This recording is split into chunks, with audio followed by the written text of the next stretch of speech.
SpitKultur, what's up? I'd like to welcome you on a new episode. Well, it's not really an episode. It's a special feature. Special feature. Yeah, it's a special feature. And as you can see, we've got three new guests.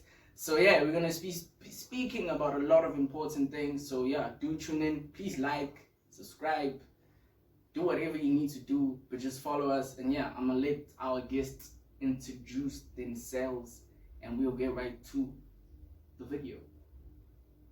So on the right. On the right, who do we have on the right? Hi, SpitKultur.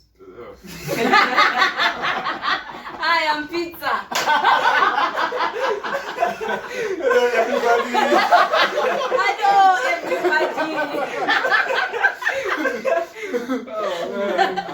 Hi, guys. My name is Luyanda. I'm from 80nine90one. We're a music publishing company, so we deal with music copyright, music rights, collection society of music rights. So we admin your copyrights and so on and so forth. Hey, what's up, SpitKultur? I'm Sihle, the other half of 80nine91. Oh, hey. Yeah, I'm just a fan. Shout out. Sihle. SpitKultur. Yeah, so as you can hear, SpitKultur no Sihle lana, and we're gonna talk about their business, which is something that's really important because you know, Gucci, most of your stands, the people that follow SpitKultur, most of y'all are upcoming artists, and y'all don't know what y'all need to do to get your music out there, to get it published, or you don't know the right people to speak to. So yeah, we'll just have them talk about their company and what they do. We'll ask them a few questions, and then yeah, we'll take the conversation as it goes. So yeah, you can take over. So our company it's a family business. You know, we're siblings, brother and sister. So I'm the 89. I'm the 91. I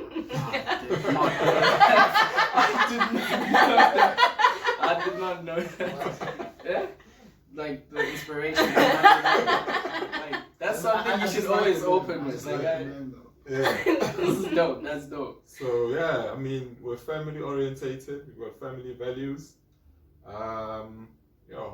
When did we start? 2012. 2012. Yeah. So we've been We've been out here for a while. You know. So we started out with management, and you know, it had its challenges. It had its learnings. We had growths through that. We had wins, we had L's, but we're still standing, so we're still running. And then from there, we moved more into publishing, you know. And then that was probably a move because we looked at how costly it is to manage an artist, you know, because there's a lot that goes into managing an artist, you know, because unfortunately when you guys are still starting out, you know, you use a lot of your own money. You know, you sort of become the record label, the manager, the PR. You pretty much do everything. Yeah. So we realized that no, this is not gonna work. Yeah, we're gonna crash and burn if we keep going like this. So that's when we met a gentleman by the name of Futhi Kumalo, R.I.P. You know. He used to be station manager in Lezolomzansi, you know. So he's the one who linked us up with this organization called Ukomisa. So you guys need to check out Ukomisa as well, you know, because KwaZulu-Natal United Music Association. So they basically, I know there's the I, but it's supposed to be industry, but it's not there anymore. So, because, you know, when you're trying to register an NPO and NGO, there's certain things you can't, I don't know the technicalities of it, but yeah. So that's when there's a masterclass program that they run. It's 10 months, so they offer artist management and they offer music publishing. So because we already knew what it took with management, and so we saw was, you know, let's rather harness our skills on the music publishing, because I mean, we're pretty much based in Durban for the most part, but we're trying to have a footprint across KwaZulu-Natal and not just be Durban orientated. Yeah. You know, because I mean, as much as it is where everyone comes through and stuff like that. But everyone is from outside, you know, because that's the big metro. It's not Durban. People go to Johannesburg or they go to Cape Town. Yeah. You know. So from there, we did the program. Or you know, I was part of the program, and you know, 10 months. From there, I got an internship at Trace TV. So I was there for a year as well. You know, so I got to see why they don't play our videos. Why don't they play Why don't they play our videos? You know, because I mean, we out here, we working, we putting in, but they don't play our videos. And then there's a lot of factors. I'll speak about Trace because I was there. First of all, Trace Africa broadcasts at the time, it was 19, you know, because there's 19 African countries. Because there's two Trace Africas. There's the Anglophone, which is the English speaking, and then there's the Francophone, which is the French speaking. So obviously the Anglophone was in 18 countries. So now you're looking at 18 countries. How many submissions are they getting from 18 countries?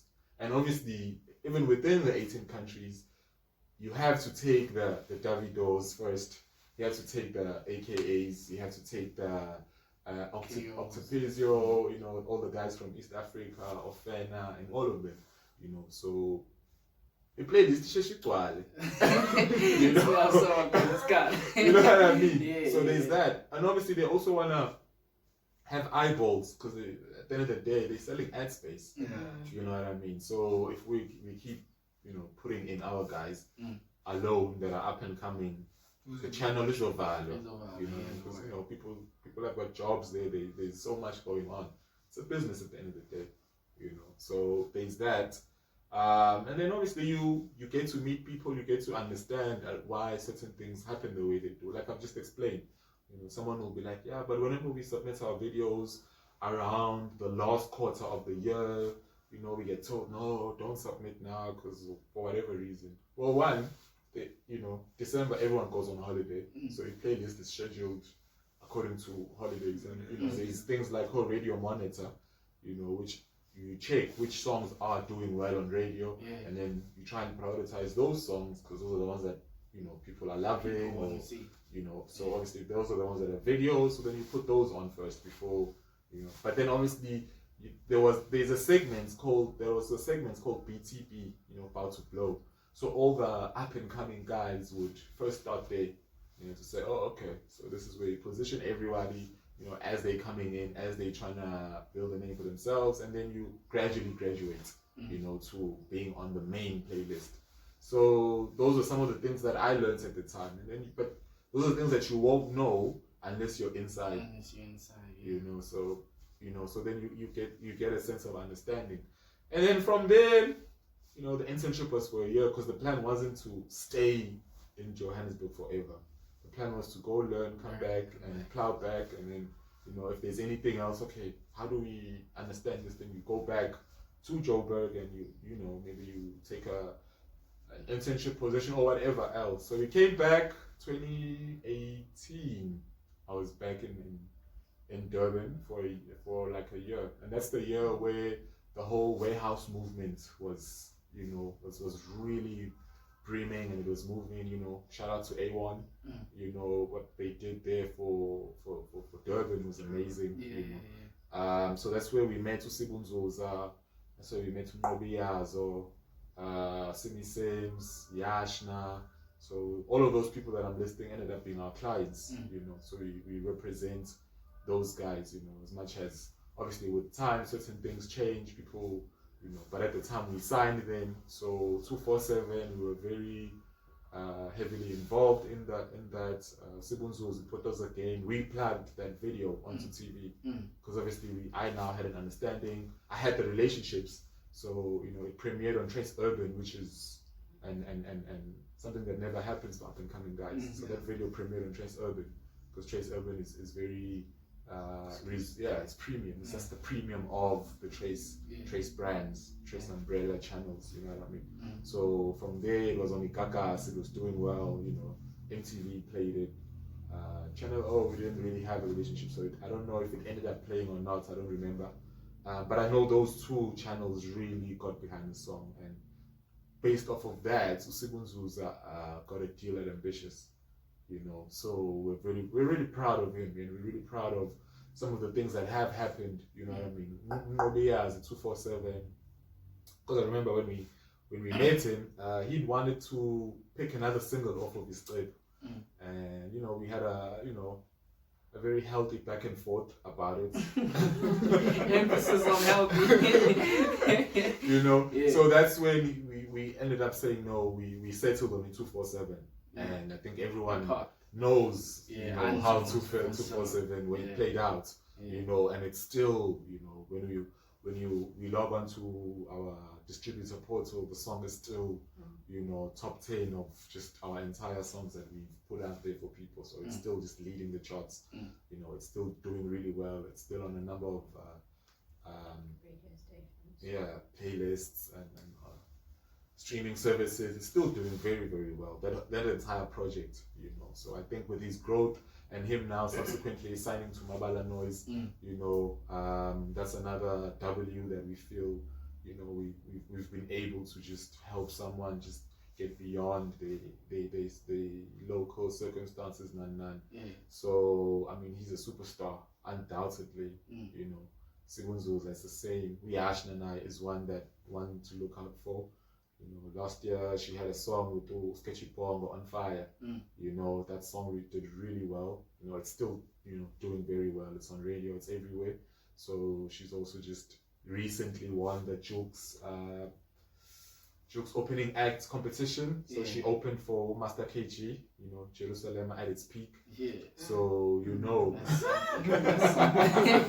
That's you know. So I think those are just some of the things that we've been able to do. And then there's obviously Sihle, the drum track. Y'all were responsible for that. Well, we weren't responsible because it was a Kalawa release through Biza and Universal. Yeah. But our clients on that song were Connection. So that's our clients. Yeah. So I mean, that song ended up being placed on Black Panther. You know, so that's history. Yeah, that's dope. that's an achievement. You know, so I think that's just, you know, a brief summary and a brief history of us. But obviously it wasn't always easy. You know, it's nice talking about the highlights because the Sihle, if I were to tell you, like just this year in 2020, we were still trying to finalize our splits of who's getting what percentage in the song. So it gets messy. That's why when we always tell people, guys, let's start with the splits after the song is recorded, because it gets messy and there's people who always claim this and they claim that. And obviously in the instance of Sihle, everyone was claiming was a rightful, you know, they were rights to claim. You know, it's just that, you know, because obviously you sort of only look out for your clients, and everyone, you know, looks out for their own clients. So obviously then that's where things sometimes, you know, get messy, because we're like, no. Everyone wants the best for their own clients. So it can delay things, and if the clients themselves aren't open with everyone, then you know, it delays it. So that Samro check is, you know, still waiting on it. Ooh. And we're still waiting on that Black Panther check. Hey, man, like, well, what is next, like, for you guys, like, in the next 2-3 years? Like, what is on your guys' forecast? Obviously, we don't want to just, like, splash all our business. But we are just looking to grow 80nine91 in more than one industry. So we are also looking outside of music, just so we don't have all our eggs in one basket.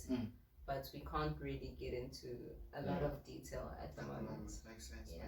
I mean, just to add to that, and we're also just trying to now spread our footprint right across KZN. You know, so we really hope that whenever anyone in KZN thinks, I need music publishing, you know, we don't want them to first go to Joburg. We want them to first hit us up. You know, do you guys have a website? Yeah, we do. What's the website? www. Tell them, not me. Guys, they're gonna put it on the comment section or on the link On or the link. something. No, yeah, description. Yeah. So, We'll but it will be there. I Mm. mean, 80nine91 80nine90 I go 90ONE. Yeah, so it's 80nine90ONE. Everywhere, Instagram, Facebook, YouTube, Spotify. You know, we've even got our own Spotify page where we create a playlist of all the releases that our clients are just putting out. So that, you know, if there's anyone who wants to hear, any music supervisors, any brands, agencies that want to license our music, they can just check out the playlist, and then from there, you know, they can get in touch, and then we'll discuss how much we charge per song, because obviously every song is different. You know, we can't license every song the same.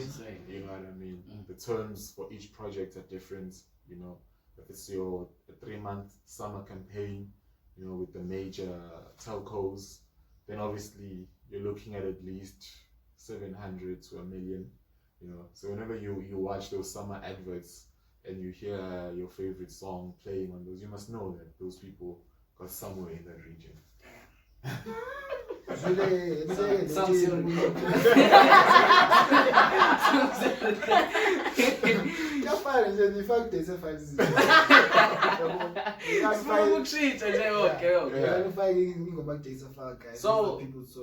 So like now, let's say I'm an artist and I feel like I've got this fire song. You know, I feel like, yo, I got this heat. What do I do? Like, what do I contact you, and what is the process after that, after I contact you guys? Okay, usually what we do is we just ask for a sample of your work. It doesn't even have to be your latest work. We just, because obviously with publishing, we work off of potential. You know,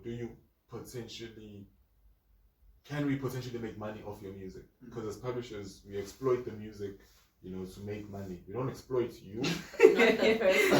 Not the person. That's just about to say. No, exploit.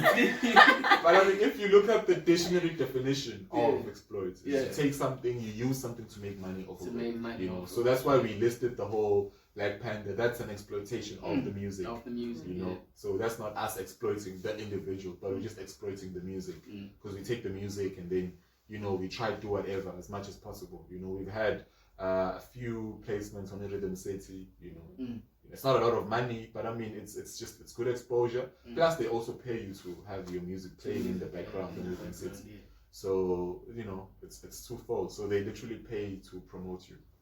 Actually, shout out to Rhythm City, yo. Yeah. They're always putting on people, like always. I even know like this other guy from Eastern Cape. It's like, yo, listen, check my shit out. Some Rhythm City. Like, what? Yeah. You know, so that they are a great platform. Even Aspire, they have their moments where they do showcase, and they pay to license your music, you know, to have it playing in the background. So all of those platforms are great, because obviously whenever your song is used in a situation like that, so they'll pay you the license fee, and then you'll also earn your Samro performance royalties, and then you'll also earn your once-off Capasso mechanical. I'm also gonna break those down with those, because those are the 3 income streams from your music in publishing. So it becomes very important to know where the money is outside of just being on stage and performing. Because right now, just in a lockdown, you know, you couldn't perform. But if your admin is sorted and everything is notified and collection societies are aware, then, you know, there's still a bit of money that's gonna be coming through. You know what I mean? Depending on obviously how big the song is, you know, how popular it is, how much usage it's getting, because, you know, sometimes some people will have their music on these platforms, Apple and so on and so forth, Spotify, whatever, but if no one is listening to it, so people have to be actively listening to your music, someone out there, you know, because streaming income is also just very, very little. So that's why you need hundreds of thousands of streams to actually start seeing, you know, money. Because you could have 10 streams, that's not even 1 cent. Yeah. You see, already.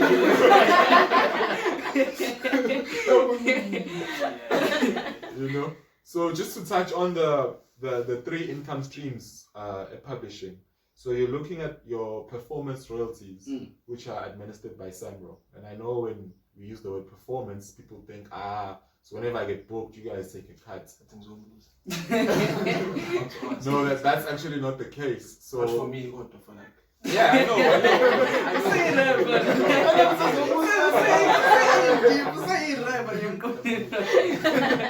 So the performance royalty is for whenever your song plays on radio, plays on TV. That's the performance. Because even if when I see you go perform someone's song, and it's not your song, so you have to just go log on to the Summer website and then just give them the songs that you performed. So because we're in River, we're gonna plug Umvelo. He's got an event coming up. So obviously at his event, so whoever's gonna be performing there, after that performance, they're supposed to then tell Samro, like, listen, they just log on. They don't even have to get anything signed by the promoter or anything like that. You know what I mean? You just go to the website, you fill in, you say I was performing at this venue. They'll ask you how much was the tickets, all of those things, and then Samro will contact the promoter and say, we know you had an event, blah blah blah, so you must pay. Because the reason why Usemi doesn't only, unless you're one of those guys who do everything, you make the beats, you do everything yourself, you make master. But obviously Usemi, there's people he worked with. Usemi will get the 15,000 rand booking fee because obviously he's a performing act. But Usemi had a composer he worked with, maybe even songwriters sometimes, because not all the artists write their own songs. You know what I mean? So that's why it's also important to notify Usama that, I performed at this venue on this date, and then Samro will be after the promoter. So you don't even have to fight with the promoter about all of those things. And you see, for me, and I did not get paid. It's whack though, it happens. Yeah, but I mean, you have to start somewhere. Yeah, definitely. Yeah. So that's just, so whenever your song plays on radio, TV, someone actually performs the song at a Samro licensed venue. But I mean, the Samro licensed venue is slowly is slowly growing, because any place that sells alcohol and has a liquor license, a portion of that liquor license goes to Samro.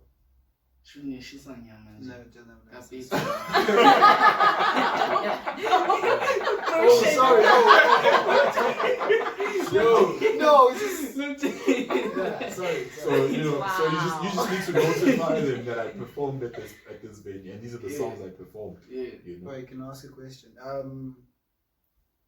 Like in Kakas has the whole public and so do people get paid off that too? Let's just say it's obviously. So that feature, it must have dust or something like that. Yeah, it's danger. Yeah, well, it depends, because usually if the song is not playing from the station playlist, then it doesn't get recorded when they're doing reporting. When they submit the cue sheets and all of those things. Okay. So it has to be playing from the playlist. But obviously, if you're playing afternoon like that, they must have added it. So that's why it's important for you as well to have the correct information, things like ISRC, so that it's easy to track your song if it has income.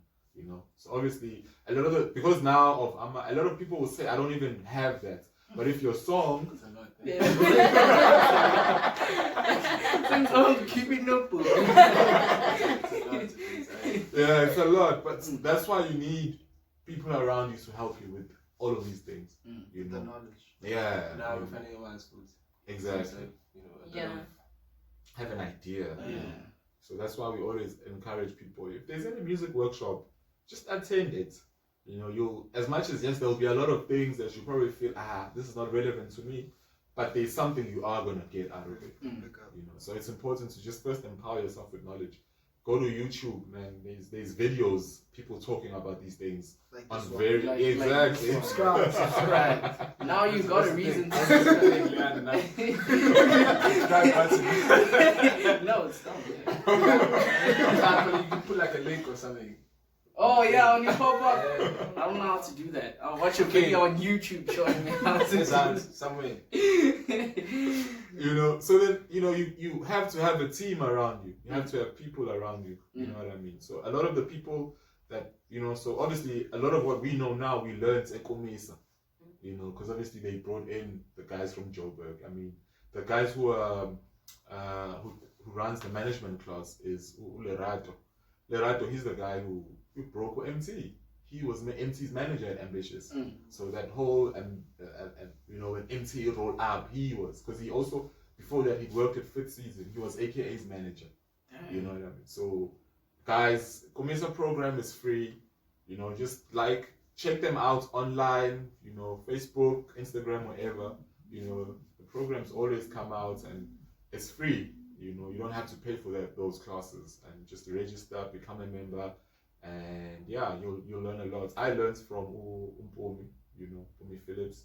She's the music supervisor at Rhythm City, so she's the one who pretty much schedules the music that's gonna play. She has so that's how I am able to help a number of our clients also just get onto Rhythm City. You know what I mean?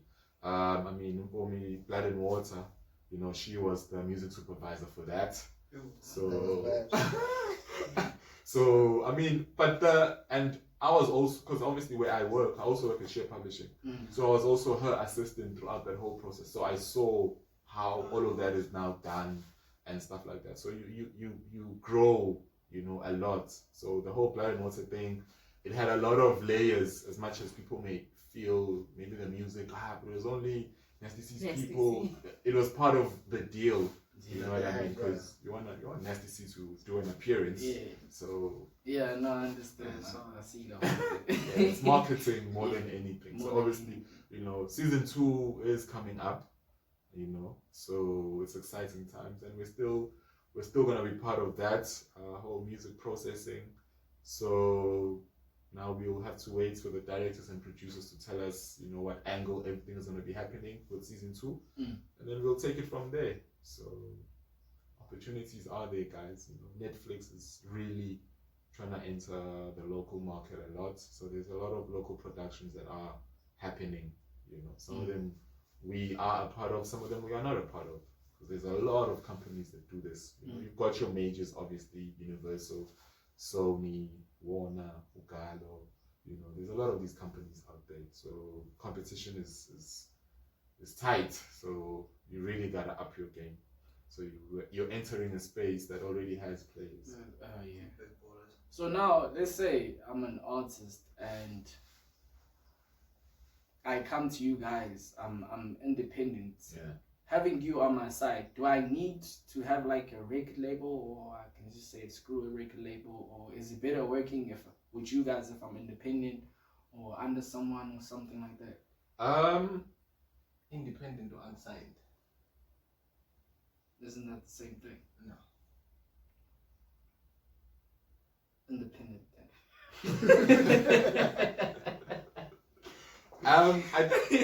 With us, it doesn't really matter.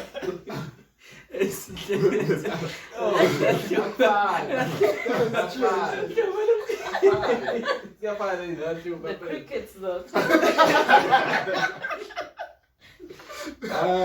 With us, it doesn't matter, because different people work with different. They want to do things differently.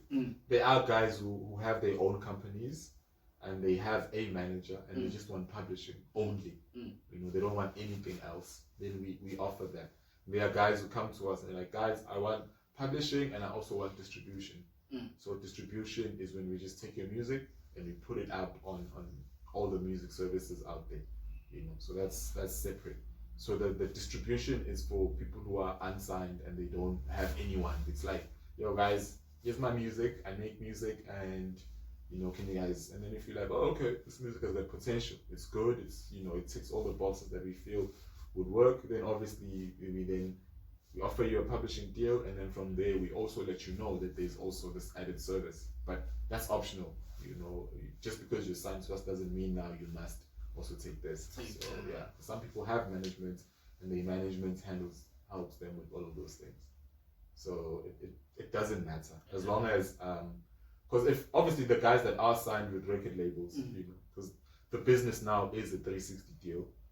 If you're signing an artist on a record label, because you're investing a lot of money into the artist, so publishing usually ends up with the record label as well. But it depends. Some guys, they'll be like, no, I'm keeping my publishing. I'd rather you take a higher percentage on something else and not my publishing. So it depends on each case, on each individual. What kind of between the publishing and owning a masters? Yeah. Owning the masters are the one half of the music industry. So there's two. It's publishing and then there's the master sound recording. So the master sound recording is the actual song that you hear on radio, the actual recording, So how you go about owning a master is vested on who put up the money. So if I take you, like, oh, you're dope, but let me take you to this studio and I pay for that whole process, the creation of the music. I pay for the producer, I pay for the recording engineer, I pay for the mixing engineer, the mastering engineer. I pay for the guy who's gonna design the artwork, yes, leave. I pay for PR. I am the one who's just paying. I own the master because I'm the one who put out in mind. So basically, like I'm on a question. Yeah, pretty much, because they're the ones who, historically have always had a budget. And they pay for everything. Yeah, and obviously, I mean, if you're a Ras and you do everything yourself, you have your own setup, your bedroom studio, then you own your masters. So that's what Ambitious did to SpitKultur and about MT and all of that. Yeah, I mean, they were paying for everything. Because when they also, I don't know how true it is, but I think they were also paying for accommodation as well. Or something like that. So, if they were also paying for your accommodation. So when you're signing into a situation like that, so, we've done the album, we're giving you maybe 10K a month during the time you haven't popped, you know what I mean? By the time you do pop, obviously we want our money back. So that's why artists will be like, yo, but I've been performing, why am I not seeing money? Remember, we've been buying you groceries, we've been paying for your rent, your accommodation. Oh, names were empty. Yeah, all of those things. Yeah. Imagine. So obviously we have to recoup it back. It's an advance. In America they generally just give you a lump sum, and then you go out, you make the album, you bring it back. Because Kanye West for Yeezus, we saw the contracts that were public. He got 12 million to make Yeezus, and we saw what happens with Yeezus. Money back, guys.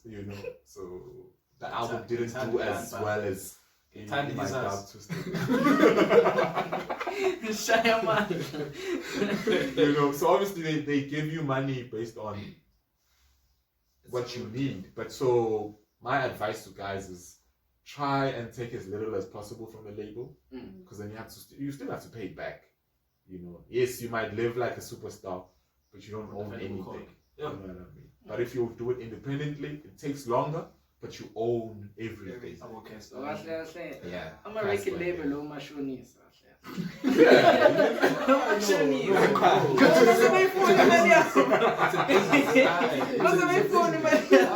business.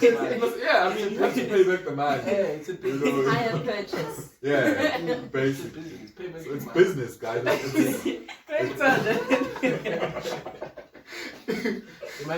So like, when we do these things, is it customary or at some point? We're on this. La. Well, SpitKultur has to let us know. We lost the jugs, yo. I don't know where they're trying to I speak like Kaya. I like Kaya. Just to be clear. Just to be clear. I call him a big gun up in my twin. You can't explain some artists. I just want to say that. Oh man. So it's not because obviously we could spend all of that money on you as an artist, and your album flops. Your album flops. It's essentially investment. Yeah, it's a risk. It's a risky business. Because the investment, John or Bush, go either way. It could go either way. Yeah, so it's a risk that they take on you, literally. So now let's say in Gambushe, they invest millions on you, and then no, it's just. Why not it retro? Why it's ambitious? It's just that I don't know much about it, retro. I just know about Ambitious and how. It's all guys. You 2000 musically. You can even choose TS. Nitty. Hey, He's clear about what he wants. So, like, let's say with the ambitious, they spend like on MT. Let's say MT didn't pop. Yeah. Now, Bing Mele, Kubaga Popanga, Bing Mele, we say the low man from his own pockets, or somehow, or that's why they retain the masters. Because obviously, if I own the masters, I can always find a way to make money off of it. Maybe we like in a situation of Black Panther. So if Black Panther wanted to license it, obviously, I just remember there's the two, there's the publishing and then there's the master. So you have to pay for your master to use, and then you pay publishing. So obviously, if the publisher is like, oh, Black Panther, oh what? It's an international, all of those things. Okay, no, we'll quote you guys maybe $15,000 for your publishing. And in the guys their master, like, no. This is it's in Marvel DC, so it's like no. This is gonna be big. No, we're gonna charge 30,000. So automatically there's this principle called most favorable nation, MFN. So because in master charges 30,000, publishing automatically also goes up to 30. So it's 30 aside. So you're paying 30k. US dollars. So that's how it works. Even so that's why remember when I mentioned the 700,000 to $1 million. Yeah. So that's what pushes licensing fees up, because you clear both sides. Because the person who owns the master and the person. That's like 700. No. No, 900k, not 700, right? No, currency exchange rate. It's about 16 something. Yeah. 16, Yeah. 80. Hey, I need to say shy quick mates. Yeah, she was 30,000 US dollars. It's probably like what? It's like 700 to 900k. No, in South African you're way rands. off. No, you're way off. You're way off. How much? No, because if it's 13. 13 times 16. 16 times 3 is Just what? say 16 times 3. Yeah. That's 16, 32, 54. So 1 point something. Good math. 48. So Okay. it's like 480. Yeah, like 480. Like quick maths, it is. Are you like it's, I mean, guys, like. Yeah. So for publishing, there will be 480,000. So whoever is on the splits, the people who wrote the song, then they would share the 480, and then the people who are on the master, the record label, then they share the other 480,000. So does e-publishing and masters go together? Ungakwazi ukuthi mhlambe if your record label owns your masters or in the publishing one? Yeah, it should be. A lot of the times internationally they do that. I mean, or because obviously a lot of the guys now, what they do, they create a company.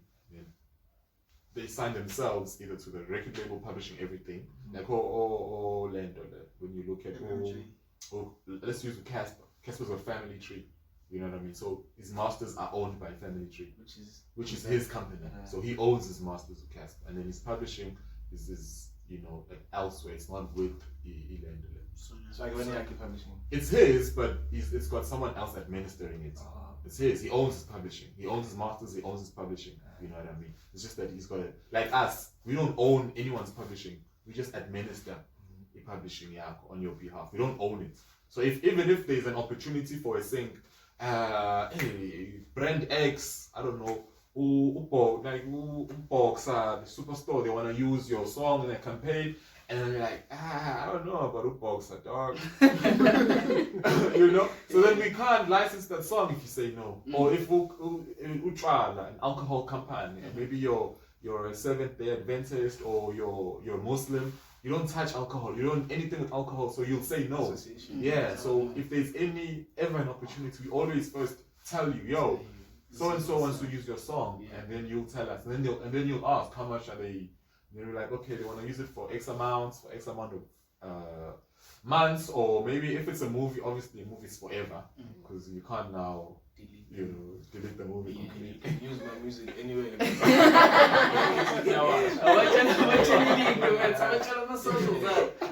I download. Good description.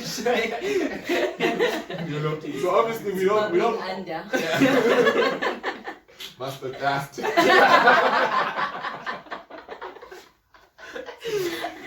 So obviously we don't own anyone's publishing. Yeah. We just administer it, on your behalf. So we take a share from whatever you make. So if your music isn't making money, we're not making money. So it's our responsibility to make sure that you're making money. So that's why even when we sign people, you know, we're very cautious because we can't now sign everyone. Because now we're going to have these people who are frustrated. And my statements will come back, keep saying 0, 0, 0, 0, 0, 0. So then those people are like, you guys aren't working. Meanwhile, it's your music. So much sign earning potential. That's what we look at. That's what we look at. Basically. Yeah, earning potential. Because we. So now where's the Mascan? Yeah, definitely. Mascan has got earning potential. Yeah. Yeah. Gospel earning potential, high earning potential. You know.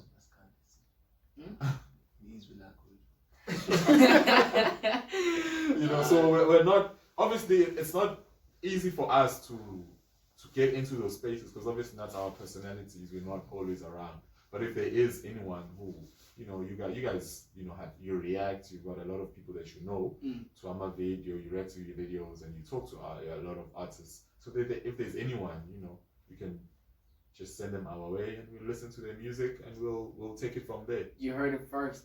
Some plug. So what are you doing? What is it? It's plug. Plug. It's plug. But anyways, so hey, well, the more you talk about this, the more I don't believe Reese does not have a PR team.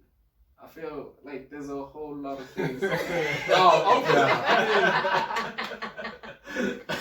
I said, anyone you hear on radio or see on TV, they have someone behind them. It might not be a record label. It's either because obviously how the PR companies work, you pay a lump sum and then they try get your song onto radio, they get you TV interviews, radio. You know, they get you out there. They get you out there. And most of them charge 3 months, you're looking at about 50 grand for 3 months. So it's like 15K a month for them to work your song. Because that's usually like the cycle of a single if it doesn't catch on in those 3 months. So now imagine we take your song, we spend the 50K, and you probably get like, you know, maybe a few airplays here and there.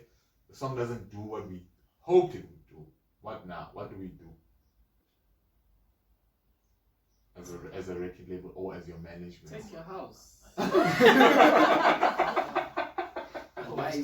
You know, so those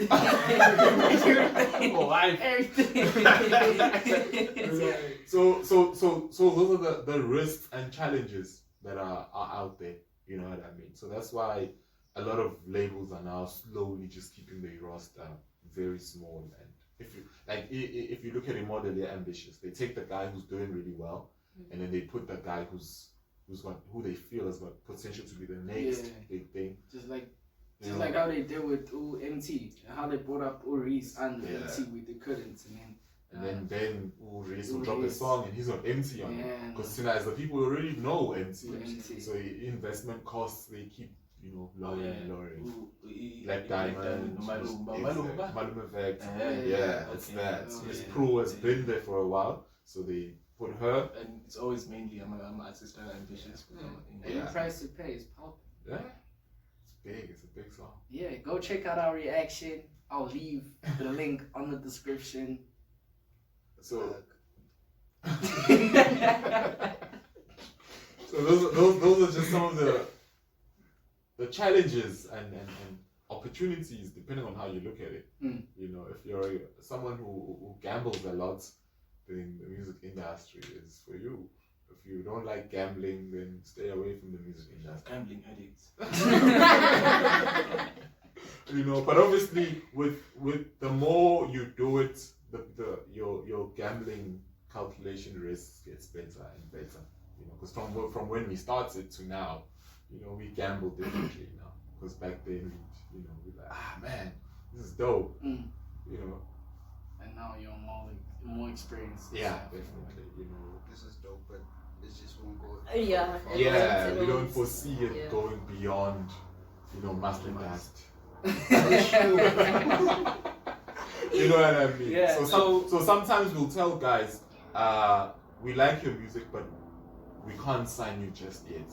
but keep sending us all your new releases so that we keep tabs on it, you know, and then we'll just keep giving you advice or anything like that. Because sometimes we can't sign everyone. So like, what do you sign people based on? Like, do you guys just sit and listen to music and be like, you know what, I'm not feeling this. For the most part, how we will look at it, we'll be like, okay, because obviously, Tina, we're wired differently to a record label. So Tina, we'll look at an artist and we're like, oh, okay, Sanji. Oh, okay, Sanji Shai Komi does this, we listen to what his music sounds like. And then we're like, what else is out there that sounds like Sanji? Because obviously, companies or agencies will want that song, that big song first. But they can't always afford the big songs. So then they look at what sounds like that. So then you sign some songs based off of that, purely. You know, and then some songs, some clients, you'll sign them because they'll tell you, no, I did this beat for this artist. So there's already money out there. So then we help them just get their money. You know what I mean? So, you know, it's a number of things. It's not just, is the music good? You know, not always. Sometimes for a lot of our clients, some of them were never even members of Boojam or all of those things. So we do that. Yeah, we do that for them on their behalf. So we'll help them fill in the forms. We'll, you know, submit on their behalf and then keep tabs to see, do you already have a SAMRO number, an IPI number? An IPI number is an interested person's information number. So it's like your ID number as a songwriter. So the whole world, whenever you register your song, your IPI is attached, and then wherever your song plays in Mnqobi, because your IPI number is unique to you, even if it's a Brazilian one, you know, if it's registered with the Collection Society, that's why it's important to have a publisher, because the publisher has got a network of sub-publishers that they work with across the world. You know what I mean? So, you know, you get someone in Brazil who we give them to, okay, you know, just register the song, because you never know when the song's gonna pop. You know, so from there they register, they use that IPI number, you know, and then from there Imali will come back to SAMRO in South Africa, and then you get paid. So it takes time. Oh, yeah, definitely. But I can't get any money. So you're gonna see that those money is 18 months to 2 years time. So the Jerusalem check is gonna come through much later. That's why last 6 weeks we're still waiting for that Black Panther check.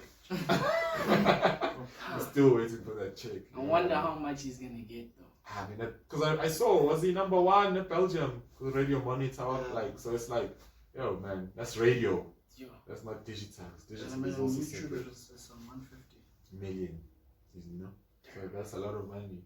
Damn. Oh, not the YouTube money, but the Belgian radio money. Because the digital income is still very small compared to, because the stream is like 0.001 cents. So it's not even a full cent. You know, it's like a fraction of a cent per stream. So in a diamond or gold, yes, like digital isn't really like making money, man. Because it's equivalent. It's not like sales, so it's not really making money.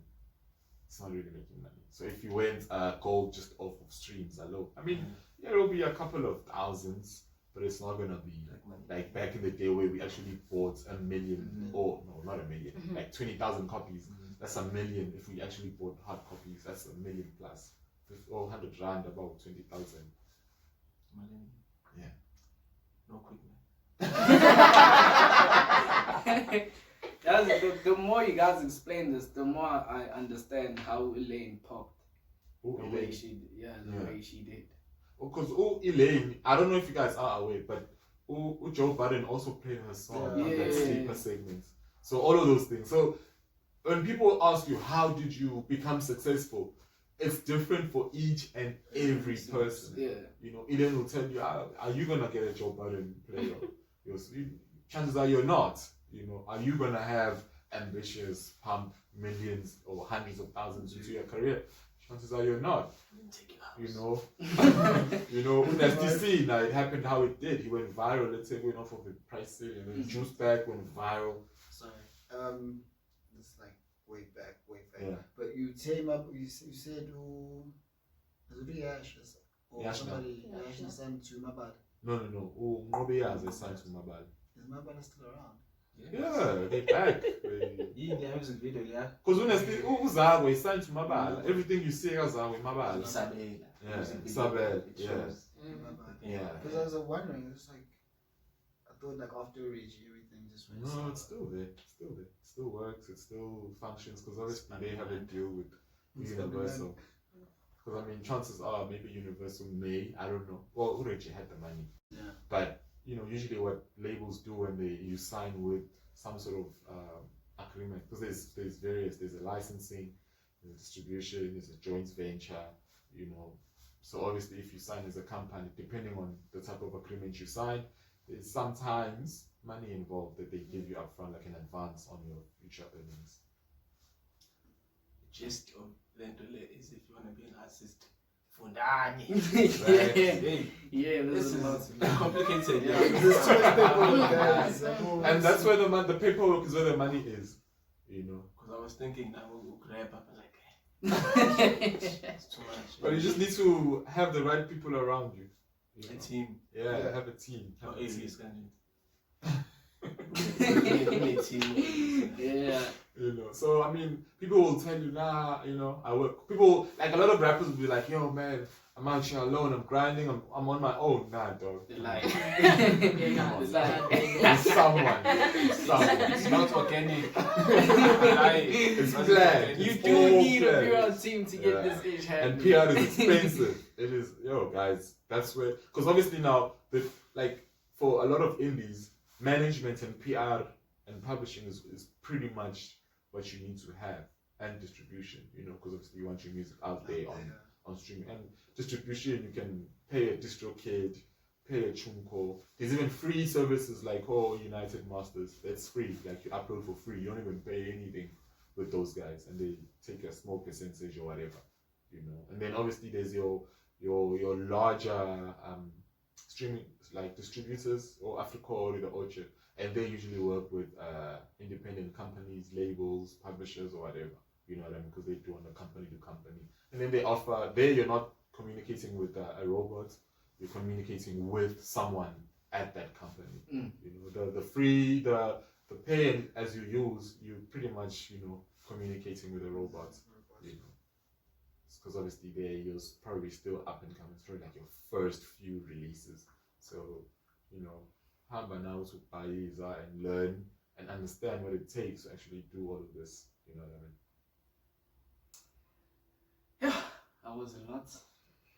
Yeah. But I guess, guys, you have more to say. Anything you guys wanna still add? I mean, I think we've covered quite a lot. And I feel like if anybody has more questions, these are the people. Yeah, you can hit us up. Check out their website. 80nine91. Okay, we usually but Sim will put it down there. It's just like, but yeah, like, because Nami, just through this whole interaction, there's some other stuff that I've just started like, okay, cool, I didn't know that, So, Nani, if you guys will want to do this.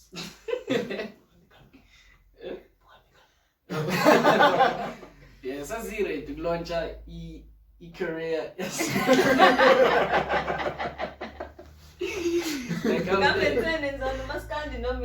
hop.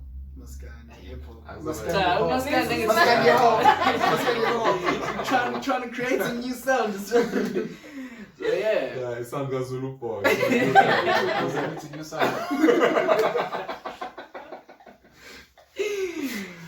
So yeah, So yeah, guys, thank you very much for tuning in. If you're still watching to this moment, that means you're a true SpitKultur fan. Yeah, do subscribe. I think the button is somewhere. Yeah, just subscribe. Yeah, subscribe. Hit the bell icon. Yeah, follow Korea. Sihle. I promise you. This is Nitty. And yeah, thank you guys for tuning in. Peace out.